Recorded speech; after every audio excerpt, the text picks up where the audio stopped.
right, back at it. Jim Beebe here. Another solo shot. It's two of those in a row, back to back, in the athlete builder world. I'm the host today and also the guest, and I'm back in my library. And like last week with the discussion on pressure, I had this one already earmarked for today. It's a different book with a whole different concept. And yesterday was our Athlete Builder Summit. So we're coming off the heels of that. Lots of great things that happened yesterday. Much bigger crowd than we expected. Much more speakers than we expected. But I had just cranked through this book recently, and I had it scheduled for me to talk about it. So we want to make sure that happens. Don't worry, we'll get back to Connor Agnew. That's our next guest for next week. He's already set and good to go. But I don't want to delay this one. So 2 weeks back to back, breaking down a book and a process, and here's why. So here's the book. It's UOU by Eric Thomas.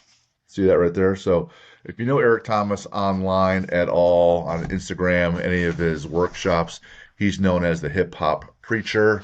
He's the guy with a PhD from Michigan State. And it's not that he has a PhD, it's also that he came from a point where he was eating out of garbage cans, homeless, and he got himself all the way through school, got himself smart, got himself better, got himself capable, and he started working through churches, any kind of demographic, rich, poor, smart, not smart, athletic, non-athletic, just getting people better, right? How do you get better? How do you tap into your why and blah, blah, blah.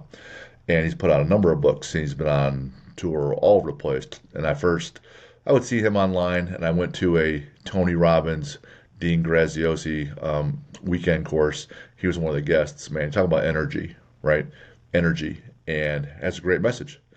And what was great about all those speakers there and the ones we had yesterday, they had different messages.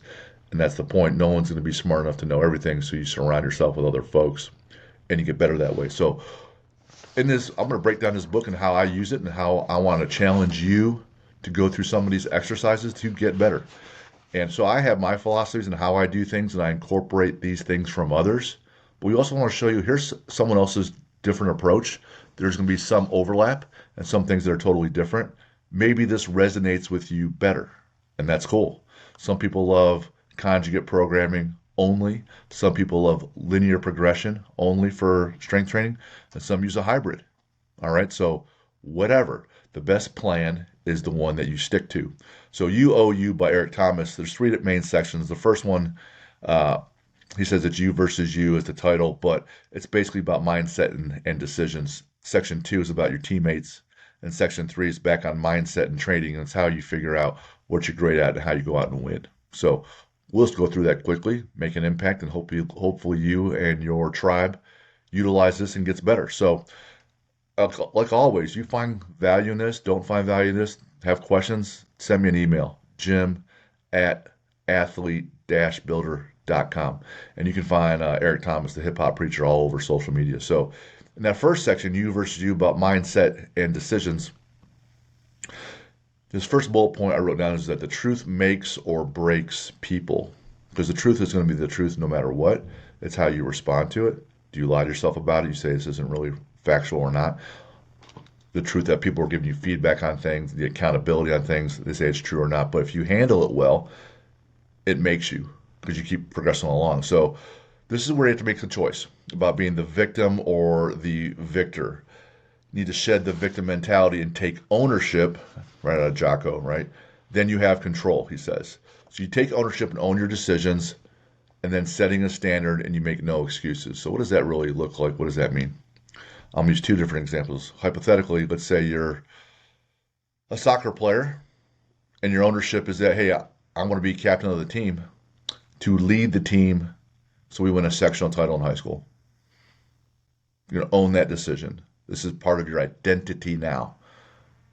I'm working towards this goal. This is you. This is part of your identity. So then your standard must be set. What does a captain's standard look like? First one to practice, last one to leave. Never gets beat in sprints. Does extra work in the weight room. Brings his food to practices. Brings his supplements. Brings extra hydration. Same thing to the games. During the weekends, he's going home early to go to bed early. That's owning your decision, because now you're setting the standard because you're now the captain of the team. You set this standard for yourself.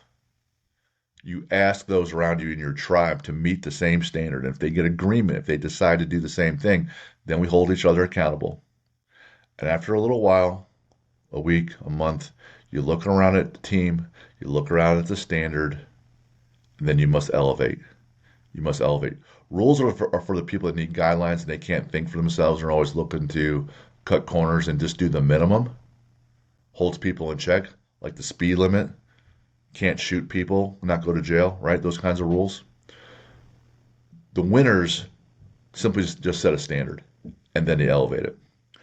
So for me, as you may have heard or may have not, I'm doing this swim challenge August 16th. Raise money for the New York or for the Navy SEAL Foundation. It's called the New York City SEAL Swim, where we swim 3.5 miles across the Hudson, run a couple miles as well on land, and then do a few hero workouts along the way.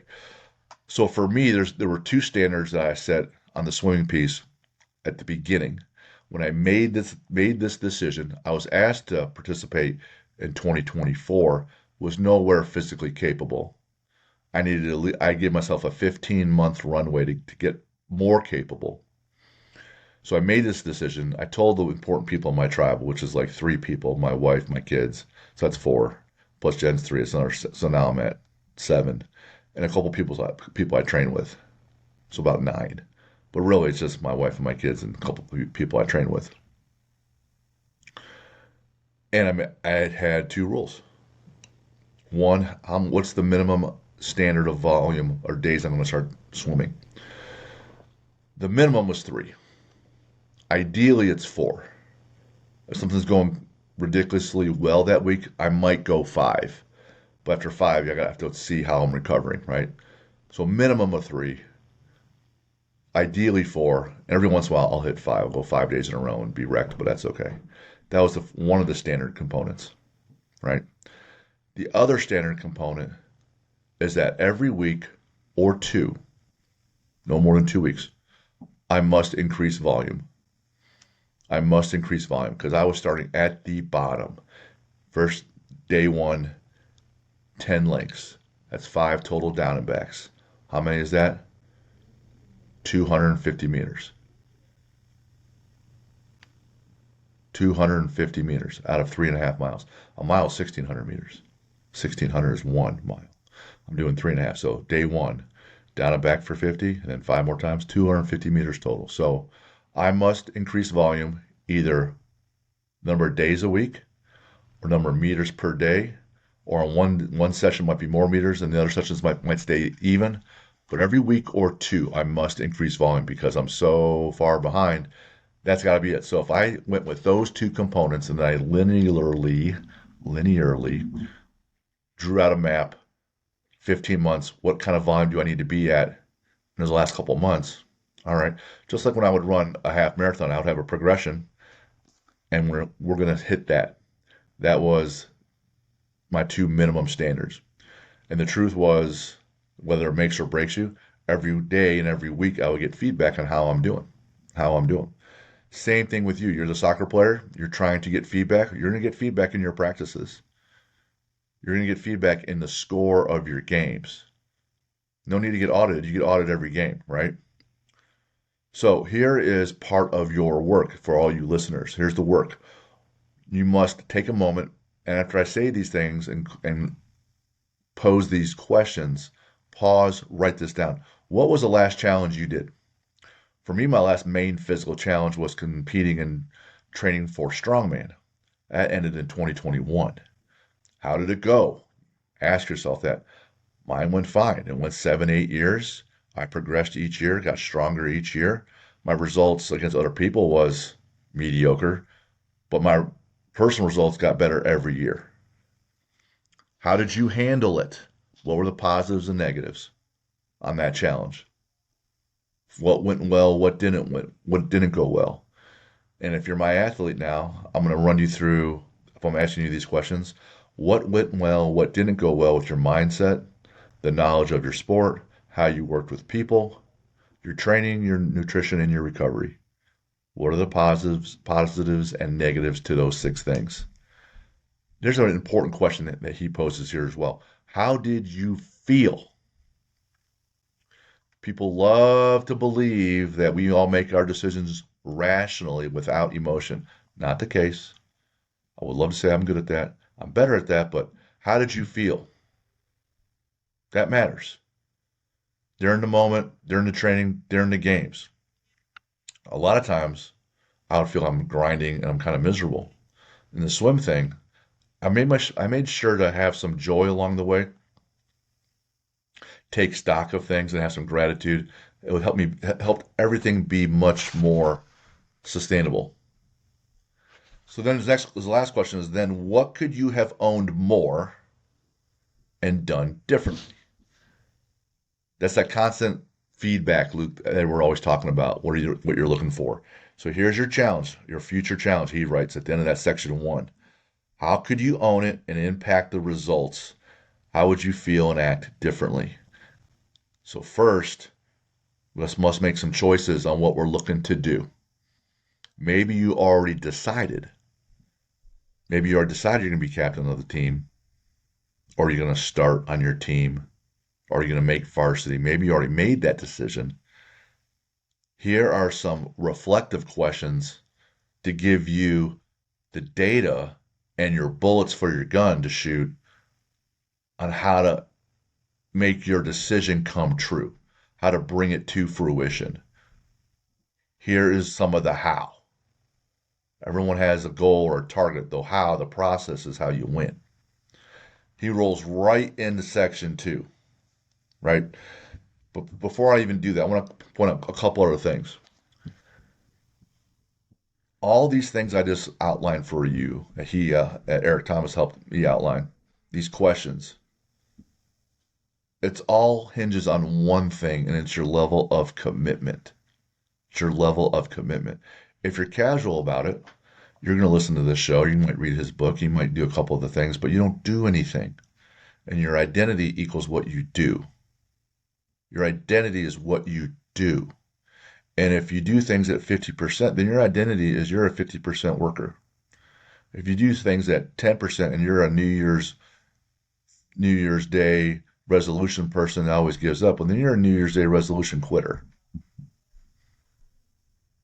And if you're a struggler, but I'm gonna always persevere and take some wins and losses, but I'm going to keep struggling to move forward, well, you're a struggling winner because at some point you get some wins, but you keep pushing. And that's who you are. So it depends on your level of commitment.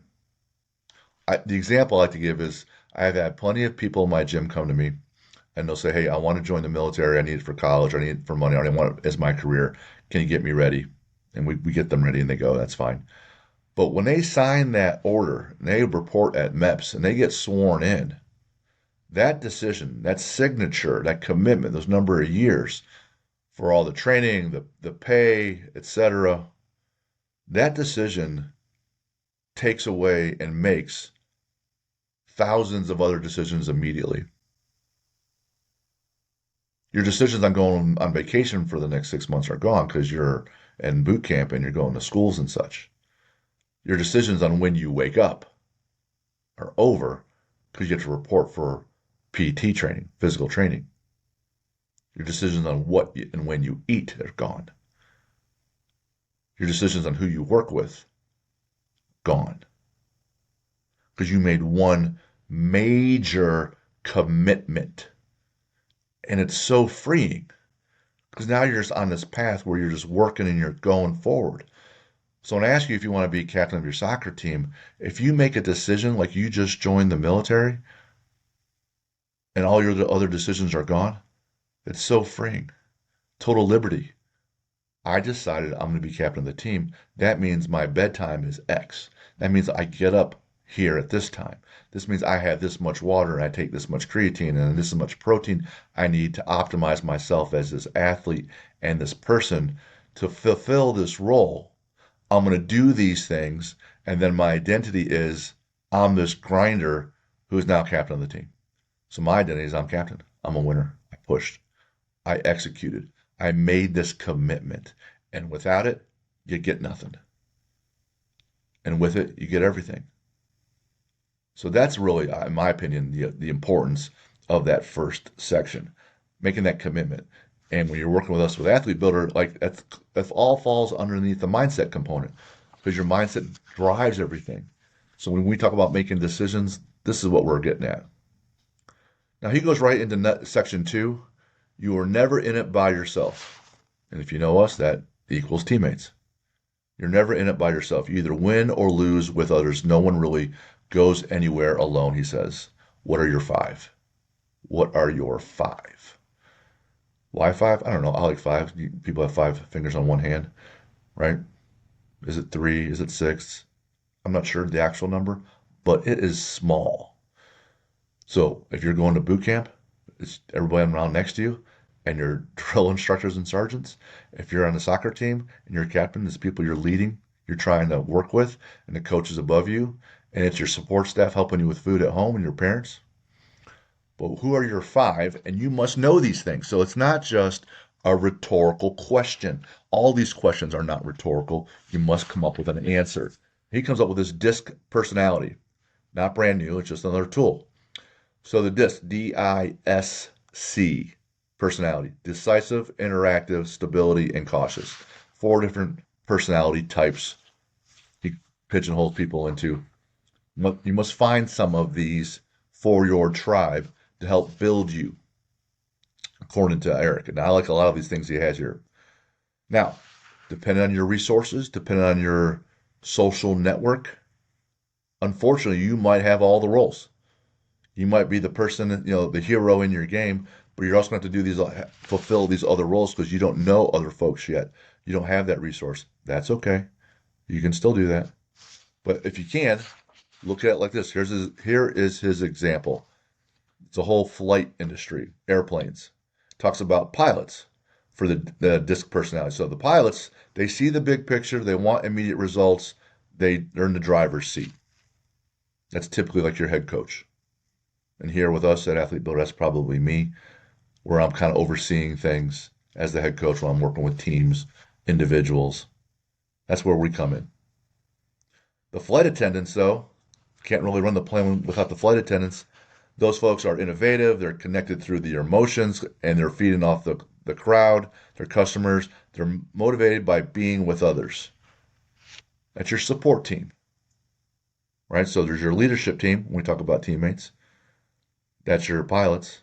Then there's your support team, right? That's your friends and family. And that's the close people in your tribe that are supporting you. And you say, hey, I'm going to boot camp, or I want to be captain of this team. Support me, which means hold me accountable, help me out with my logistics. If your parents are driving you to and from practice, you need to be thanking them. If they're paying money for all these things, you need to be thanking them, just not with your words, but actions and deeds. That's your support team. And you have a bigger support team, there's a better shot that you win, that you make it across that goal line. You're now captain, right?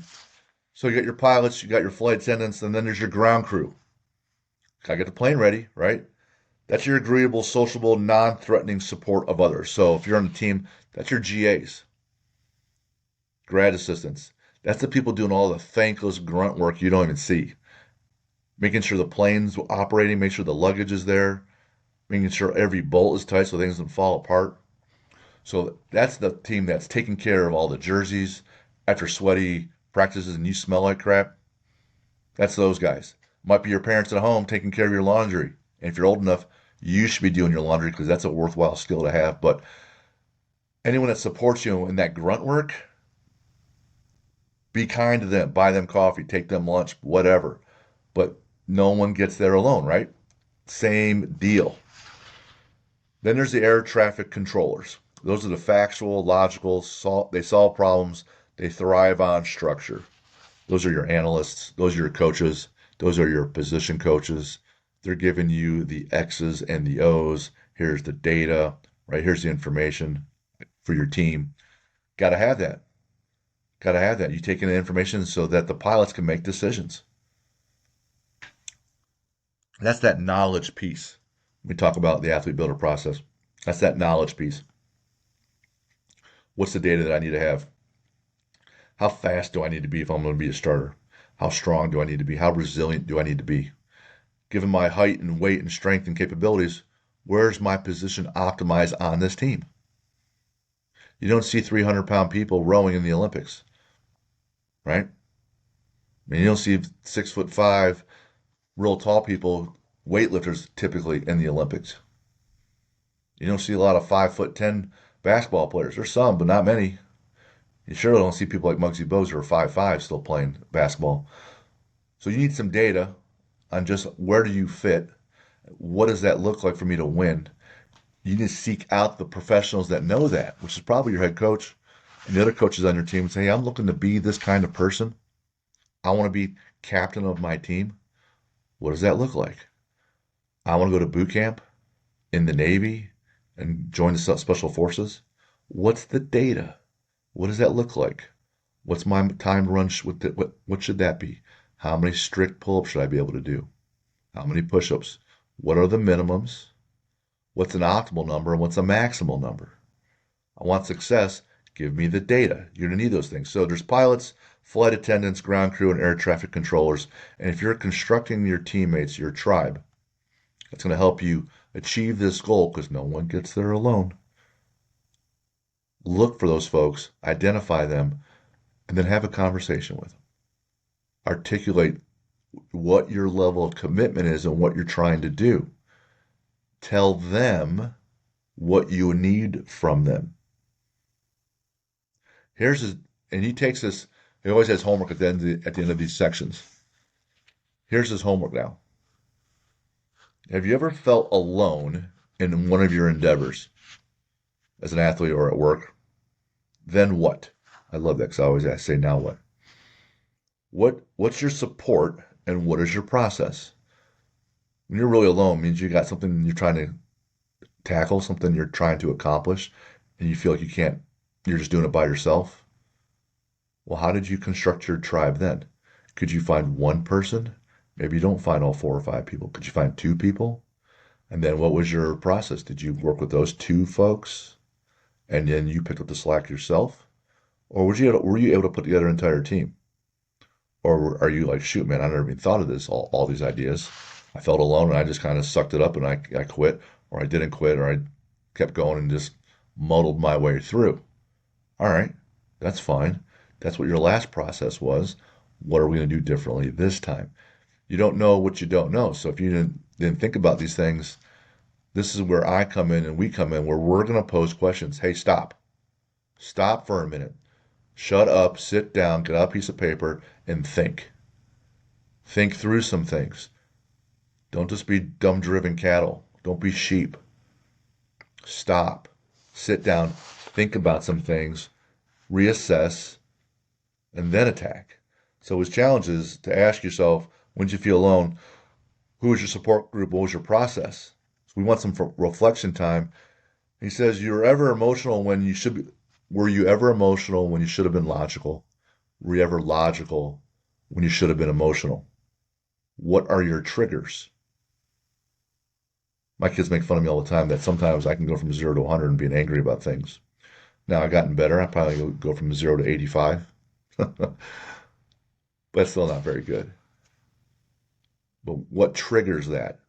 For me, it's not usually one thing. It's like a culmination of multiple things all at once, and then it's bam. Are you able to check yourself before you wreck yourself? Little rap song quote reference. So when you have these triggers in these instances, what's your process then? Can you slow yourself down? When I'm out with my friends and they're all drinking, and that's fine, but the sober driver decides to start drinking too. What is my process? It's okay. He'll be fine. He's driving. I'm not driving. I'm not responsible. He'll be fine. If he gets in trouble, he's the one who goes to jail, but we're definitely not going to hit anybody, so let's just risk it. Or it's like, oh, shoot, man. Now we're in real trouble. There's real danger here. I'm simply going to call an Uber or a friend or a parent. Right? Can you check yourself? So when you have these triggers, were you ever emotional when you should have been logical, and vice versa? What were your triggers? Then what's your process? Again, if you work with me, we're going to constantly stop and ask you these questions to figure out your processes so we can constantly move forward in the right direction. So the work and the challenge at the end of section 2 is write a process for when you felt alone for yourself, and then write out a process for reaching out to others, because you still need to find your tribe, your support group, your teammates to help you achieve this endeavor of being captain of the team or going to boot camp. Remember, pilots, flight attendants, ground crew, and air traffic controllers. When did you feel alone? What did you do? And what is your process going forward to reach out to other people and build a team? Now we're already in section 3, and there's only 3 sections, and this is called Discover Your Superpower, which is cool. I got a couple superpowers. My wife would argue with me, but one of them is absolutely true that in almost any position I can fall asleep, which is not good because it indicates I'm sleep deprived. But sitting up, lying down, anything, if I want to, I could probably fall asleep. So that's a superpower of mine. I don't think it gets you anywhere, but it's a little anecdote. So discover your superpower. Find it, turn off the outside world, and look inward deeply, he says, and find it. So, as Jocko would say, back to the book. I'm saying back to the book, and we want you to, again, take a moment and figure this out. So he writes, I've turned off the outside world, look inward deeply, and find it. It's large and powerful, and it's also delicate. You must harness it and grow it. Find it as an active choice and find what you're drawn to and figure out why. Okay. What does all that mean? What is the actual process there? Because there are a lot of directives. Here's how we do it, Athlete Builder. So when we're trying to figure out how we're going to win and also what beats us, so we just do our basic SWOT analysis. S is for strengths, W is for weaknesses, O is for opportunities, T is for threats. And what Eric Thomas is doing here is what we do with our strengths. That's your superpower. How do I beat people?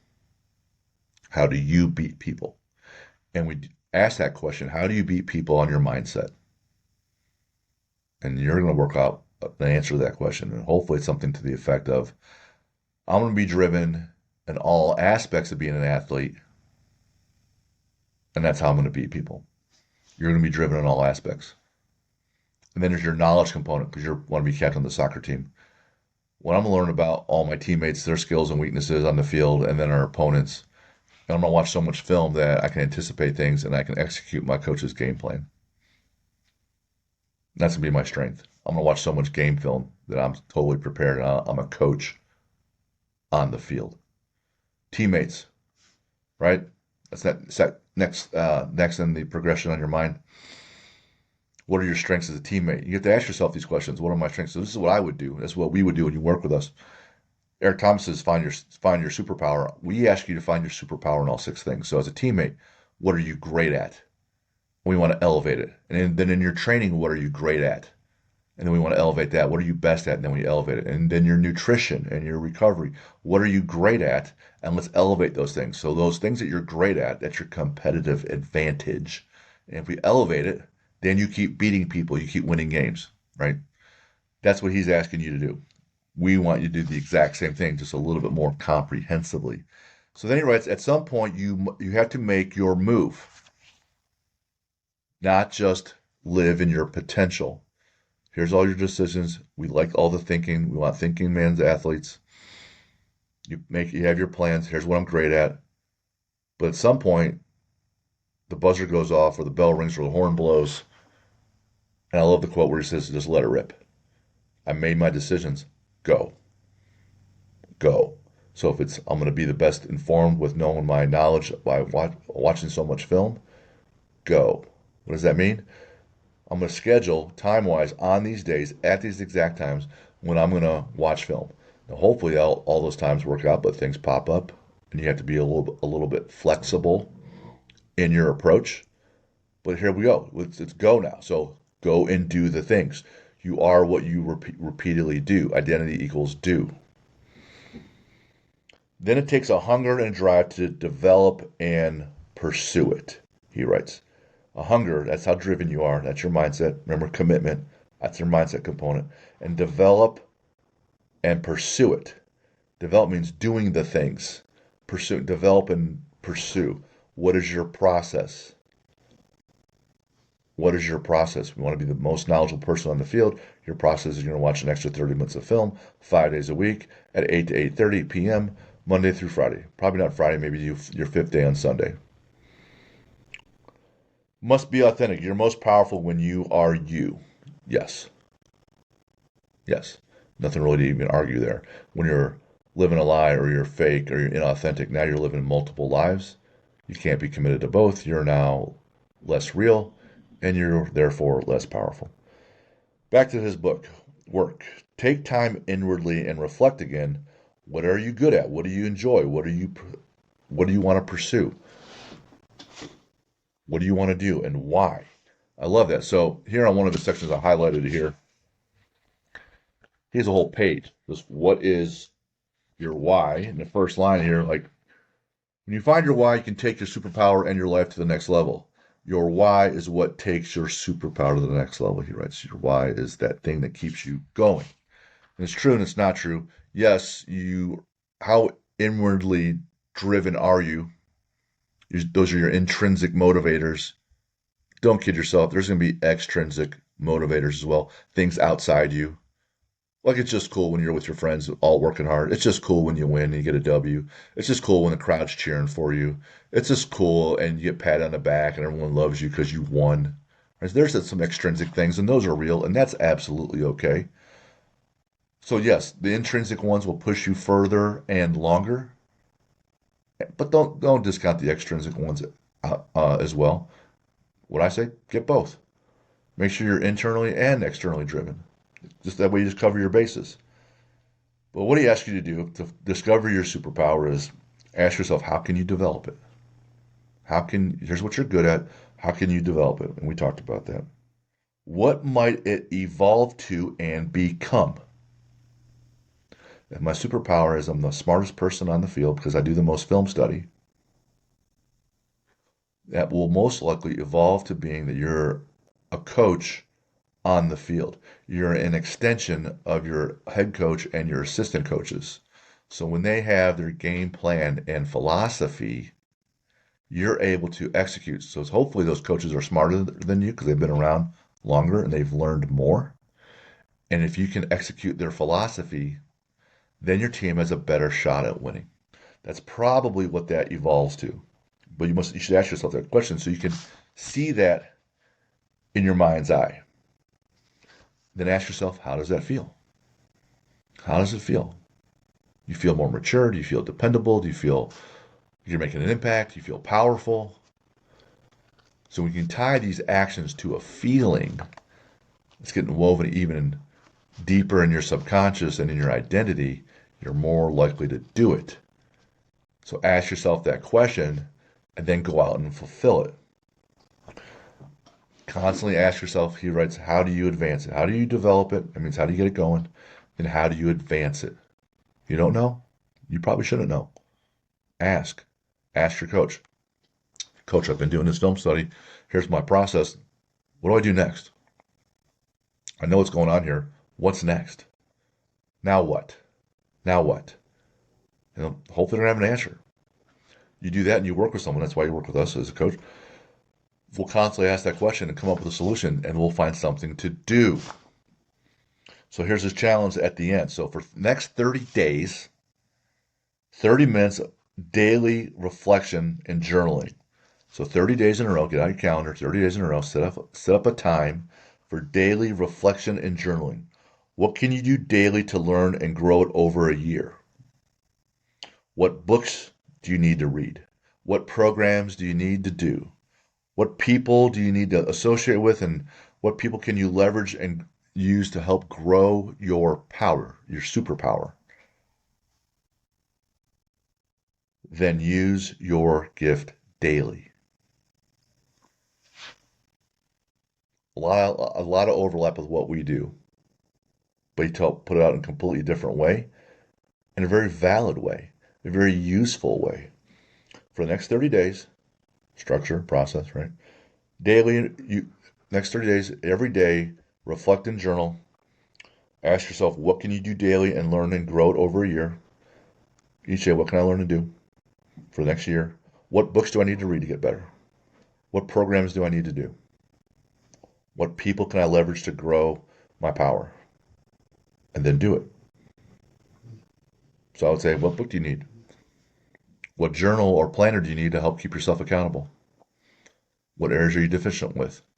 So when you work with us, we're exhaustive. Mindset, knowledge, and teammates, training, nutrition, recovery, to find out where are you weak. Oh, you're weak on nutrition? Let's work with this person. You're weak on your lifting? Let's work with this person. You don't know how to do your recovery? Let's do this. And then do it daily. You stack these habits, and then you win. It's the same concepts spoken differently, slightly different processes or approaches to it, but this is the way you build people and habits and machines and companies and teams. And that's why I want to go over, man, because completely different approach, completely different guy, completely different examples, mindset, demographic, education. Eric Thomas, legend, outstanding leader and motivator. Had great points. And he uses what we use, I use what he uses, but differently. And then we can just keep putting out information to get you better, and that's why we're doing it. So I was real excited to go through this book with you guys. It's been long overdue because that's what's been on my shelf, but I cranked through it recently and been wanting to get through it, and I did.